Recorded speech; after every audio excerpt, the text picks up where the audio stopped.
talks a lot on the phone and on the TV with speakers and stuff, and I was like a sex slave, okay? For them, that's what I was. That's all. He said there was a room, but not a room you'd ever want to walk into. What you're about to hear wasn't supposed to exist. It wasn't in the headlines. It wasn't trending. It was buried, sealed beneath NDAs, whispered about in closed circles, and hidden behind velvet curtains in homes that cost more than most people make in a lifetime. Until now. Because 48 hours ago, a video leaked. A grainy, handheld recording from inside a courtroom. And what it captured wasn't a testimony. It was a breakdown. A man, shaking, sweating, and sobbing, described what he called the torture room. And as the footage played in front of the court, Diddy, one of hip-hop's most iconic moguls, covered his face with both hands. Not from the cameras, from the truth. This is not about music. It's not about money. This is about power abused, silence enforced, and lives broken behind the scenes of platinum records and award shows. You've seen the glitz. Now you're going to see the rot beneath it. Tonight, we expose the mansion no one was allowed to speak about, and the screams that were allegedly heard behind its soundproof walls. This is only the beginning. They called him the king of bad boy, a mogul, a mentor, a man who could pluck talent from the streets and turn it into platinum before breakfast. The world saw the flashy suits, the white parties in the Hamptons, the private jets lined up like chess pieces across the sky. But those closest to the throne, they knew something else. Something colder. Something quieter. Something locked away behind the smiles and the champagne. He didn't let you speak unless he wanted to hear your voice, said an anonymous former assistant, whose voice was altered in a recent underground podcast leak. Even laughter had a schedule. Sean Combs, known to the world as Diddy, had built more than a brand. He'd built the world. And if you were allowed in, you played by his rules. Rules that weren't written down, but lived in every whispered hallway command, every phone confiscated before entry, every carefully placed surveillance camera that wasn't supposed to be recording. Behind closed doors, the empire was not freedom. It was control. Control masked as mentorship. It started small. A quiet reshuffling of schedules. A guest asked to stay a few more hours. A young performer told to attend a private afterparty that didn't show up on social calendars. It's just business, they'd say. He sees something in you. And who wouldn't want to be seen by Diddy? For rising artists, it was like being handpicked by a god. For inner circle staff, it was a one-way ticket to wealth, or at least proximity to it. The homes, the cars, the outfits. Every piece of luxury they were draped in served a purpose. To silence questions, to dull instincts. He had this way of making you feel like you owed him for your own success, said a studio engineer who asked to be credited only as Z.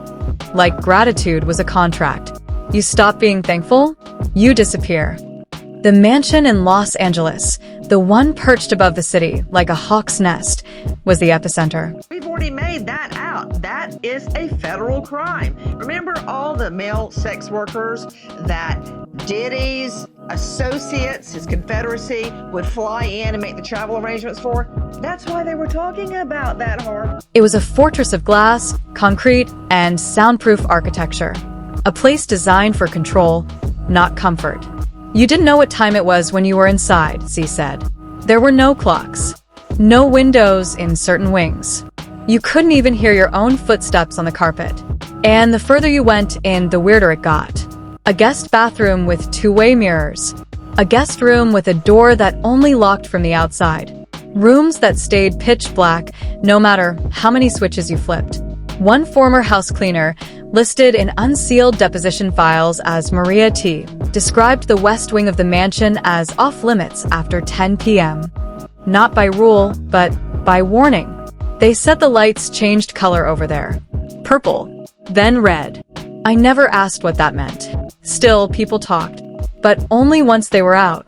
And only once they were absolutely sure nobody could hear them. He doesn't just run rooms. He runs people, whispered one anonymous driver who used to work weekend parties. I dropped off girls at 11 p.m. and never saw them come out. They weren't scared. Not yet. Just excited. Nervous, maybe. One even said, "This is my shot." What happened inside that house became a kind of folklore in the industry. A rite of passage mixed with urban myth. If you're invited upstairs and you come back down, they'd say, "You're part of the circle now." But not everyone came back the same. Some came back quieter. Others left the industry entirely. "There's a reason so many of his former collaborators vanished," said an anonymous music publicist. "They didn't fall off. They walked away. Or ran. And yet, none of it was ever proven. Not on paper. Not in court. Not in headlines. Until that deposition. Until one name, blurred from every transcript, redacted from every article, finally broke silence. I wasn't allowed to speak. Not even to myself," she said in the footage. Her face was hidden. Her voice cracked halfway through her confession. But the words have now been burned into the dark corners of the internet. It looked like a meditation room at first. White cushions, incense, music. But when he walked in, it stopped feeling spiritual. He told me to sit, and then the door locked. She said she sat in that room for over 6 hours. No food, no phone, no way out. He told me, "Everything outside this house is fake. In here, we're real." I believed him for the first 3 hours. After that, I realized this wasn't about connection. It was about watching me break. The world still hadn't seen the footage. Not in full. But behind the scenes, insiders said it triggered a cascade. Producers withdrawing, artists quietly deleting photos, even certain security personnel leaving the city entirely. And Diddy? He remained silent. Except for one public appearance. At a nightclub in Miami. 2 weeks after the leaked courtroom video, he was filmed smiling, dancing, surrounded by people who looked like friends. But when someone brought up the room, witnesses said he froze. Just for a second. And then he covered his face. Not to laugh, but to hide something no beat could drown out. They called it the sanctuary. That was the word whispered through the marble halls of Diddy's Los Angeles mansion, down past the gallery of platinum plaques and into a corridor no one was allowed to photograph. But there was nothing holy about it. Not according to the testimonies. Not according to the woman who called it the room I still see when I close my eyes. And not according to the leaked floor plans that hit a private Discord server just 4 weeks ago. Blueprints showing a soundproof underground level never listed in any permit records. At first glance, the sanctuary looked elegant. Custom lighting, plush cushions, serene artwork. But when the lights dimmed, the masks came out. And not just metaphorical ones. She walked in with a porcelain mask, barefoot, and said, "You're not allowed to remember this," claimed a former party guest under the alias DJR. His account, shared on a now-deleted Reddit thread titled #TheSanctuaryFiles, described being invited to what he thought was a private networking event, only to be led through 3 checkpoints, stripped of his phone, and offered a drink that made his vision blur in under 10 minutes. "I couldn't tell if it was a dream or a trap," he wrote. "But I remember the smell, like rose water and bleach. I remember the lights shifting from blue to red. And I remember someone whispering, 'Nobody will believe you.' And for years, no one did. Because every leak was met with immediate shutdown. Every insider threat was silenced by ironclad NDAs or sudden, suspicious buyouts. Every voice that dared to speak up found themselves unbooked, blacklisted, or vanished from the industry altogether. But then came the JT video. On April 18th, 2024, a video surfaced from a hidden camera tucked inside a Louis Vuitton duffel bag. The footage was shaky, dim, but the audio was clear. It captured the voice of a young man, shaken, weeping, and whispering into his phone. The transcript, obtained through court leaks, reads like a scene from a psychological thriller. "I can't find my shoes. I don't remember coming here. There's no handle on this door. Someone brought me food, but they didn't talk. They wore gloves. This ain't a party, man. I think they're recording me. I can feel it." That young man's identity remains protected, but insiders claim he was a rising R&B artist, signed to an affiliate label. He never released music again. Soon after, others began to speak. Cryptic tweets, silent IG lives showing nothing but a dim-lit room and heavy breathing, voice notes shared in group chats with names like Only Truth and No Filter Fam. One chilling message came from a woman known online only as Blue Butterfly, who said, "You don't understand, we weren't invited. We were summoned. And once you're in, you're part of the script. You wear what you're told, say what you're told, and smile for the cameras you can't see." These weren't just parties. They were rehearsals. Performances for an audience no one ever saw, unless you count the infrared cameras hidden in Buddha statues or the smart mirrors that recorded both sides of the glass. There was a girl sitting in the corner. "Just rocking," said a hairstylist who worked 2 events and never returned. She didn't blink the entire time I was doing makeup. When I asked her if she was okay, someone pulled me aside and said, "Don't speak to the furniture." The furniture. That's what they called the people who were told to stay still. Still. Beautiful. And silent. Some were dancers. Some were influencers. Others just disappeared. The hairstylist said, "I only know one thing. I never saw them leave." Even staff began to crack. One janitor, later interviewed off-camera for a now-scrubbed indie docuseries called The Industry Isn't Clean, described a service corridor below the main house that led to a locked steel door with a keypad entry. "I was told never to go near it," he said. "But one night I heard screaming. Not loud, not violent, just constant, like someone trying to scream without making a sound." Security guards allegedly rotated in pairs, wore earpieces, and carried binders of guest photos with color codes next to each name. Green meant cleared. Yellow meant watched. Red meant something else. No one knew what black meant. But according to a leaked employee manual, if you saw someone with a black wristband, do not engage under any circumstance. Still, no charges were filed. No arrests were made. The mansion was never raided. Until someone broke the system from inside.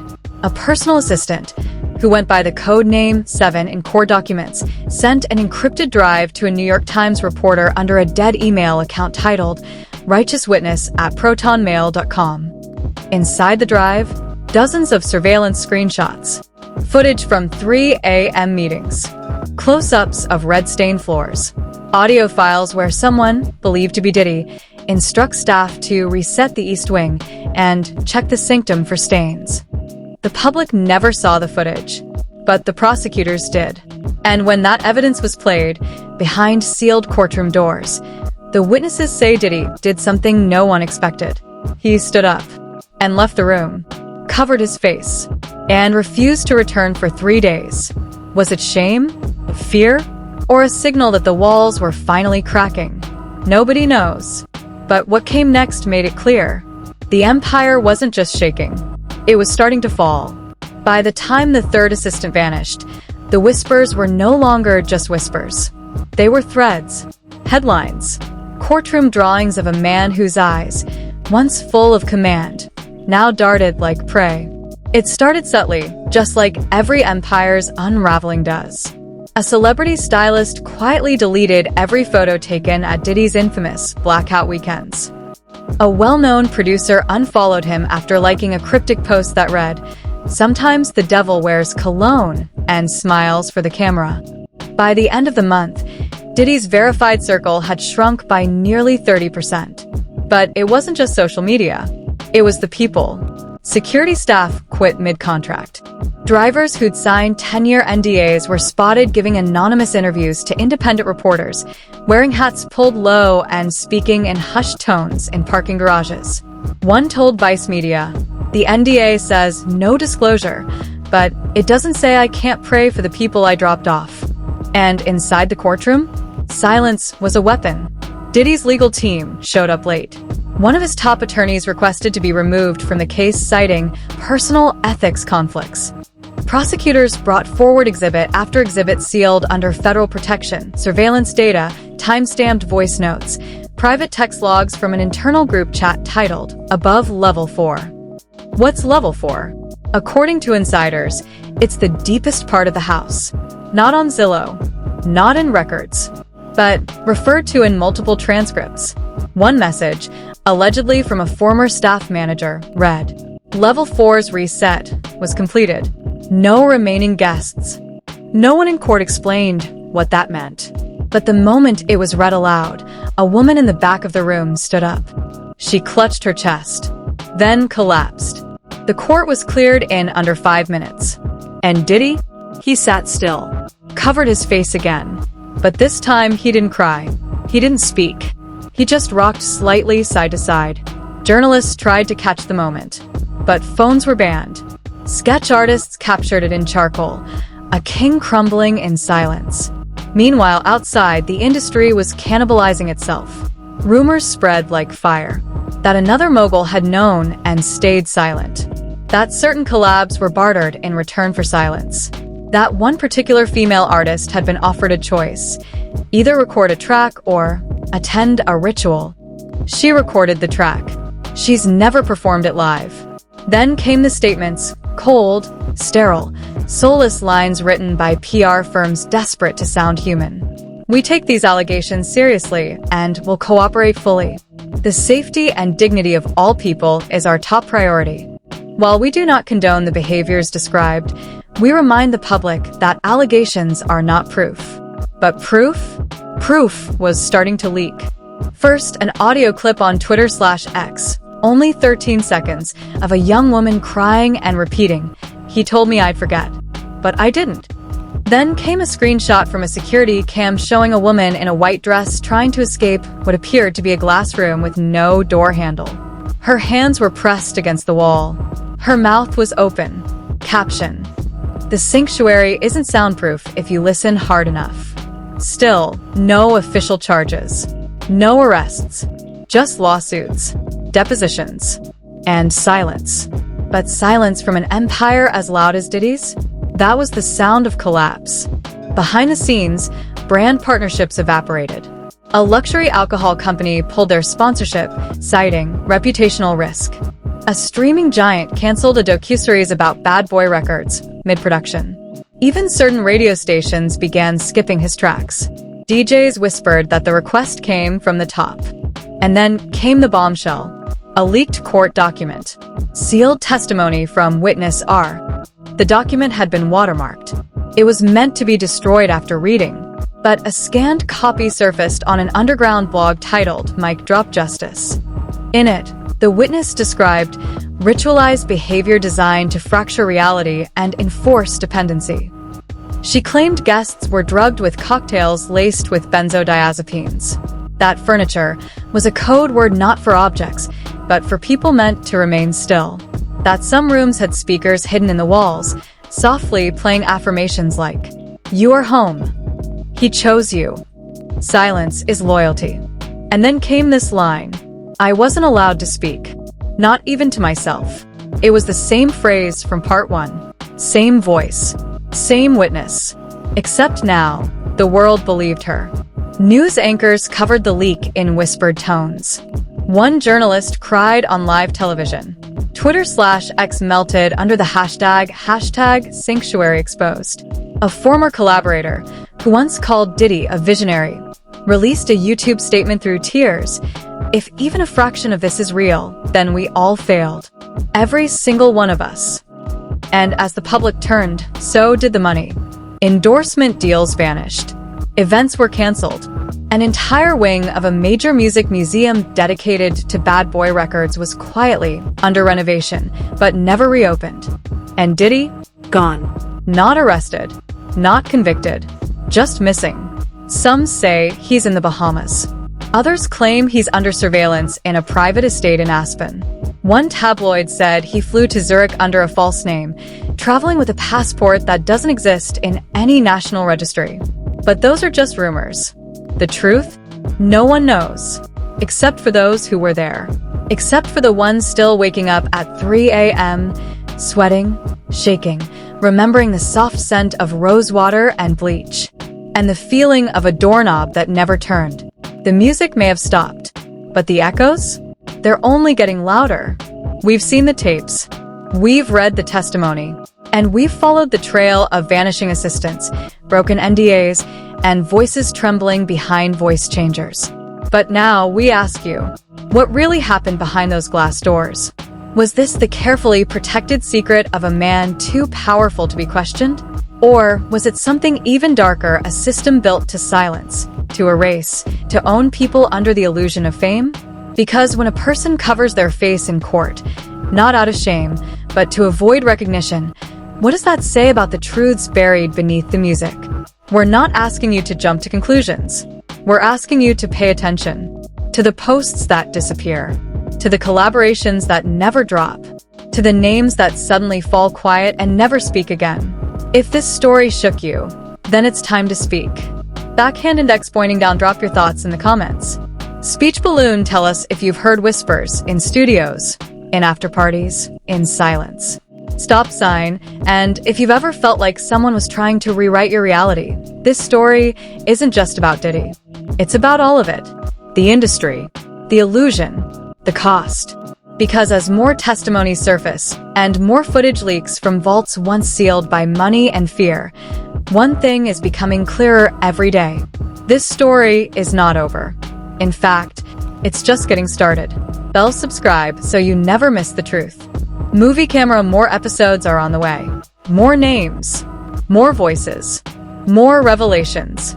And next time, we open a folder labeled Level 5. Stay alert, stay loud, stay human.